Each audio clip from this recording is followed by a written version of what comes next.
Alors, une présentation succincte d'un domaine assez large, puisqu'il comprend à la fois le pôle patrimoine et moyens généraux, les ressources humaines, la DSI et également la communication. Les éléments principaux pour le pôle patrimoine et moyens généraux, je vais essayer de vous les exposer et ensuite place à la discussion.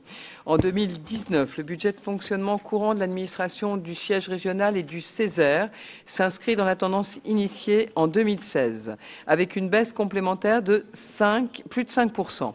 L'effort de réduction des dépenses courantes est d'autant plus notable que ce budget prend en compte l'augmentation du périmètre que constitue l'emménagement au cours du dernier trimestre 2019 dans le bâtiment Influence 2 des élus et des services actuellement encore installés dans les sites parisiens. Il s'agit de la deuxième phase du regroupement des équipes sur le site unique de Saint-Ouen. Ces transferts ainsi que les coûts annexes liés au déménagement dont la prise en compte se traduiront par une augmentation conjoncturelle de certaines dépenses imputées. Un petit peu de silence, s'il vous plaît. Actions, prestations intellectuelles et autres prestations. S'il vous plaît, tous ceux qui ont besoin de parler peuvent aller parler dehors. Chut. Toutefois, ces dépenses d'installation seront au global largement financées par la poursuite des efforts de rationalisation des dépenses de fonctionnement, notamment la réduction de 8,5% du programme charges liées aux immeubles et 11,5% du programme véhicules. Le budget d'investissement propose pour la deuxième phase du regroupement quelques acquisitions complémentaires de matériel technique et de mobilier. Il est en fait majoritairement proposé pour la mise aux normes et les études de rénovation des bâtiments parisiens en propriété à réaliser avant leur éventuelle cession et le renouvellement des plus anciens véhicules du parc automobile, notamment au profit de véhicules électriques. Concernant le budget des ressources humaines, pour l'année 2019, il s'élève à presque 469 millions d'euros, en hausse de 1% par rapport au budget 2018. Il est composé de près de 96,5% de masse salariale et il comporte un socle actualisé de 473 millions, des mesures nouvelles pour 700 000 et des mesures d'économie pour 5,5 millions. L'exécution prévisionnelle 2018 s'élève à 460 millions, soit 99,16%. L'année 2018 a constitué une année charnière avec l'aménagement en début d'année d'une partie des services du siège de la région à Saint-Ouen.